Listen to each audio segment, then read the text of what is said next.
What you've just heard was a snippet from Downhearted Blues by the one and only Bessie Smith.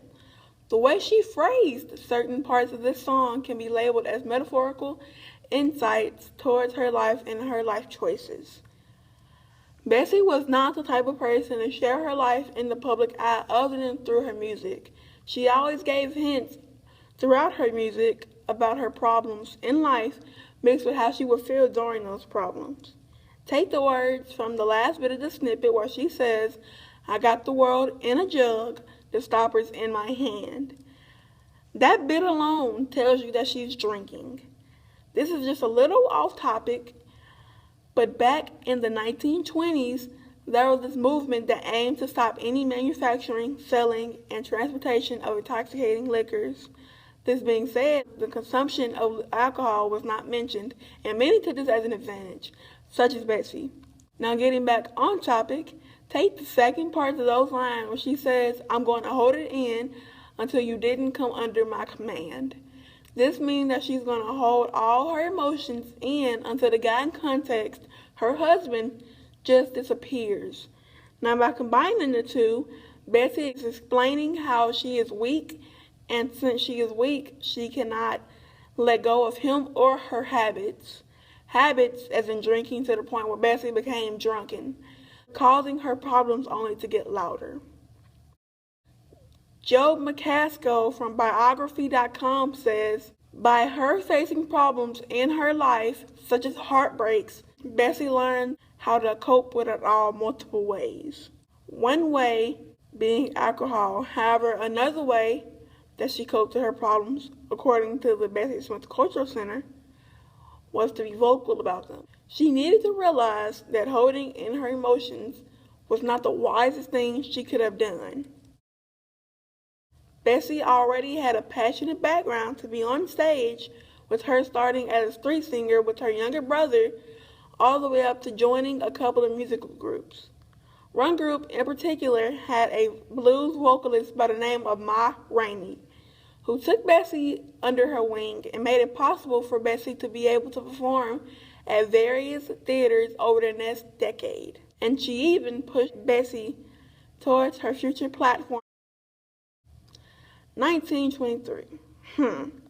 1923 was a big year in Bessie's life. She had just gotten married to a man named Jack Lee. That same year, she was discovered and signed to Columbia Records. This is where she made her first couple of song recordings. Out of all those songs, there was one song called Downhearted Blues. Downhearted Blues, like I talked about earlier, was a song where Bessie expressed a lot of her problems. Although this song had a lot of Bessie's life embedded into it, the song grew to be wildly popular, and according to Billboard's, an estimated total of 800,000 copies were sold. As Bessie put out more and more songs, people seemed to be interested by her voice as well as the content in each of her songs. Around this time, there was not many strong-voiced female blues singers, so Bessie filled that spot almost quite instantly. Since Bessie had such a unique style to her lyrics, not a lot of singers could imitate her.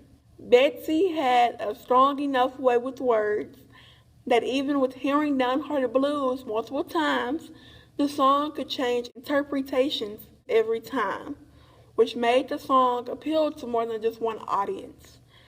Yes, her targeted audience could have been a group of people who had been through similar situations where they played a role almost identical to hers.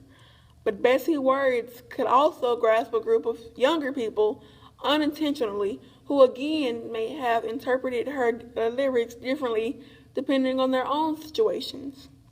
With her mixing double entendres that most of the time rooted from her problems in her marriage into her lyrics, she created this level of singing that not many could even be compared to and are touched for some time. Maybe it is even safe to say within her style of phrasing lyrics, some attempted to copy her. Even later on down the road, singers found it almost necessary to find an intimate source from within their lives to sing about. Could Miss Bessie Smith be the root behind the standard in singing?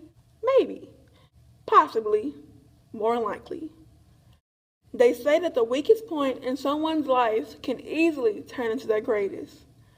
This was definitely the case for Miss Bessie Smith.